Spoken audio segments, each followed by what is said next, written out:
Knowledge for you में आपका स्वागत है और आज हम सीखेंगे रैंकिंग से कंपैरिजन।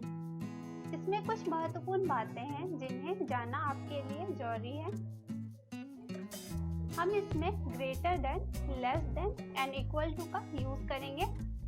अगर लिखा हो R S से बड़ा तो यहाँ पर R बड़ा है S से, तो हम इसे इस तरह से लिखेंगे R ग्रेटर देन S। आगे R S से छोटा है तो यहाँ पर R छोटा है S से, तो हम लिखेंगे R लेस देन S। आगे R S के बराबर है तो यहाँ पर R बराबर है S के, तो हम इसे इस तरह से लिखेंगे R इक्वल टू S। आगे R सिर्फ S से बड़ा है तो यहाँ पर S सबसे छोटा है, क्योंकि जहाँ पर सिर्फ हो तो उसका सेकंड वाला अल्फाबेट या नाम सबसे छोटा हो जाएगा। तो चलिए बढ़ते हैं सवाल की ओर। और पहला सवाल है, राजू सोना से बड़ा परंतु रमेश से छोटा है। सोना रेखा से बड़ी परंतु रमेश से छोटी है। सबसे बड़ा कौन है? तो यहाँ पर सवाल बोल रहा है कि राजू सोना से बड़ा है, तो यहाँ पर राजू बड़ा है और सोना छोटी है, तो हम इसे इस तरह से लिख सकते हैं राजू ग्रेटर देन सोना। आगे सवाल है, परंतु रमेश से छोटा है। यहाँ पर राजू रमेश से छोटा है, तो यहाँ पर राजू रमेश से छोटा है तो हम उसे राजू लेस देन रमेश लिखेंगे। आगे सोना रेखा से बड़ी है, तो यहाँ पर सोना रेखा से बड़ी है, तो सोना ग्रेटर देन रेखा हम लिखेंगे। आगे सवाल है, परंतु रमेश से छोटी है। यहाँ पर सोना फिर रमेश से छोटी है। पहले बताया गया कि सोना रेखा से बड़ी है, फिर क्वेश्चन बोल रहे हैं कि सोना रमेश से छोटी है, तो हम लोग इस तरह से इसे फिर लिखेंगे सोना लेस देन रमेश। तो आगे क्वेश्चन है, सबसे बड़ा कौन है?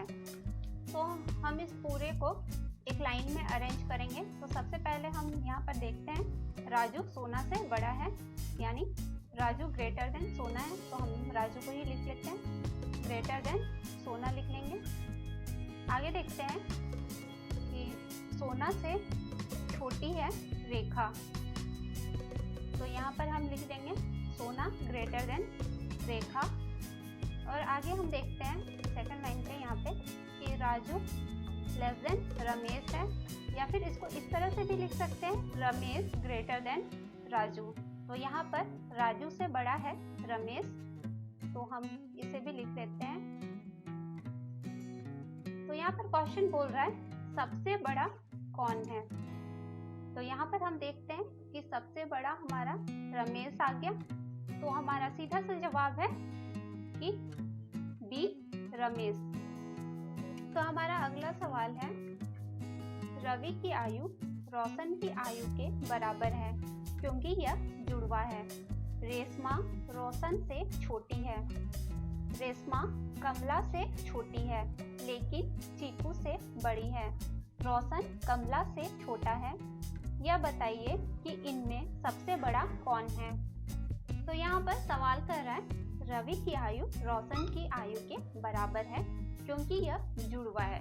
तो यहाँ पे रवि की आयु और रोशन की आयु दोनों की सेम है, यानी बराबर है, तो हम इसे इस तरह से लिख सकते हैं रवि इक्वल टू रोशन। आगे सवाल है, रेशमा रोशन से छोटी है। तो यहाँ पर रेशमा छोटी है रोशन से, तो हम इसे ऐसे लिखेंगे रेशमा लेस देन रोशन। आगे सवाल है, रेशमा कमला से छोटी है। यहाँ पर फिर रेशमा कमला से छोटी है, तो फिर से हम इसे लिखेंगे रेशमा लेस देन कमला। आगे सवाल है, लेकिन चीकू से बड़ी है। तो यहाँ पर रेशमा पहले कमला से छोटी है और इसके बाद वो चीकू से बड़ी है। तो रेशमा चीकू से बड़ी है तो हम इसे ऐसे लिखेंगे, रेशमा ग्रेटर देन चीकू। आगे सवाल है, रोशन कमला से छोटा है। रोशन कमला से छोटा है तो हम इसे लिखेंगे रोशन लेस देन कमला। आगे सवाल है, यह बताइए कि इनमें सबसे बड़ा कौन है। तो हम इस पूरे को एक लाइन में लिख लेंगे। तो सबसे पहले हम देखते हैं कि रवि इक्वल टू रोशन है, यानी ये दोनों सेम एज के हैं तो हम रवि इक्वल टू रोशन लिख लेंगे। आगे देखते हैं कि रोशन रेशमा से बड़ा है तो यहाँ पर हम लिख लेंगे रवि ग्रेटर देन रेशमा। इसके बाद आगे हम देखते हैं रेशमा चीकू से बड़ी है तो हम इसे इस तरह से लिख सकते हैं, रेशमा ग्रेटर देन चीकू। फिर देखते हैं यहाँ पर कि रोशन कमला से छोटा है, यानी कमला बड़ी है रोशन से तो यहाँ पर हम लिख लेंगे कमला ग्रेटर देन रोशन। तो यहाँ पर सवाल बोल रहा है कि इनमें से सबसे बड़ा कौन है। तो यहाँ पर हम देख सकते हैं कि कमला सबसे बड़ी है तो इसका सीधा सा जवाब आ जाता है कि कमला। तो हमारा अगला सवाल है, सोहन मोहन से लंबा है। यस, सोहन से लंबा है। अमित यश से लंबा है। मीनू सबसे लंबी है। यदि वे कद के अनुसार खड़े हो जाए तो मध्य में कौन होगा। तो यहाँ पर सवाल कर रहा है सोहन मोहन से लंबा है, यानी हम इसे लिख सकते हैं सोहन ग्रेटर देन मोहन। आगे है यश सोहन से लंबा है। यश सोहन से लंबा है तो हम इसे ऐसे लिखेंगे, यश ग्रेटर देन सोहन। आगे अमित यश से लंबा है। फिर यहाँ पर अमित यश से लंबा है तो अमित ग्रेटर देन यश लिखेंगे। आगे है मीनू सबसे लंबी है तो हम केवल मीनू को लिख देंगे। तो हम इन सबको लंबाई के अनुसार एक लाइन में अरेंज कर लेंगे। तो यहाँ पर हम देखते हैं कि मीनू सबसे लंबी है तो हम मीनू को लिख लेंगे। और यहाँ पर जैसे कि हम देख रहे हैं कि अमित यश से लंबा है और यश सोहन से लंबा है और सोहन मोहन से लंबा है तो हम यहाँ पर लिख लेंगे मीनू ग्रेटर देन अमित और अमित से छोटा है यश तो अमित ग्रेटर देन यश लिखेंगे। और यश से छोटा है सोहन तो हम यहाँ पर लिखेंगे यश ग्रेटर देन सोहन। और सोहन से छोटा है मोहन तो हम लिखेंगे सोहन ग्रेटर देन मोहन। तो यहाँ पर क्वेश्चन बोल रहा है कि यदि वे एक कद के अनुसार खड़े हो तो मध्य में कौन होगा।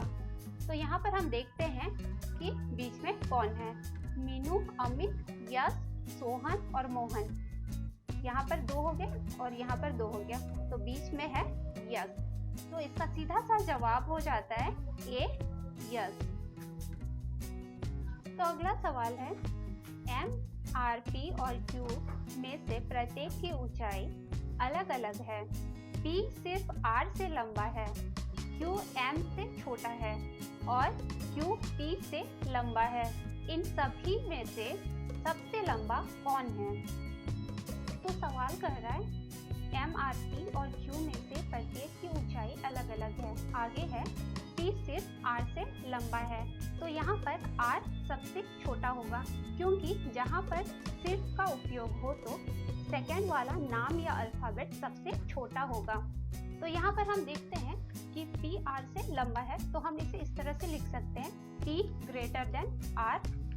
और आगे है क्यू एम से छोटा है यानी क्यू लेस देन एम। आगे है और क्यू पी से लंबा है तो क्यू ग्रेटर देन पी हम लिखेंगे। तो हम इसे एक लाइन में अरेंज करेंगे। तो सबसे पहले हम लिखेंगे P ग्रेटर देन R। यहाँ पर R सबसे छोटा है, इन सब में से छोटा है तो हम इसे लिख लेंगे P ग्रेटर देन R। और हम देखते हैं यहाँ पर कि Q P से बड़ा है तो हम लिख सकते हैं Q ग्रेटर देन P। आगे हम देखते हैं कि Q से बड़ा है M, तो हम यहाँ पर लिख लेंगे M ग्रेटर देन Q। तो यहाँ पर सवाल कर रहा है इन सभी में से सबसे लंबा कौन है, तो हम यहाँ पर देखते हैं कि इन सभी में से सबसे लंबा M है, तो इसका सीधा सा जवाब आ जाता है D M। अगर आपको हमारा यह वीडियो पसंद आया तो इसे लाइक करें, कमेंट्स करें और सब्सक्राइब करना ना भूलें। Thank you.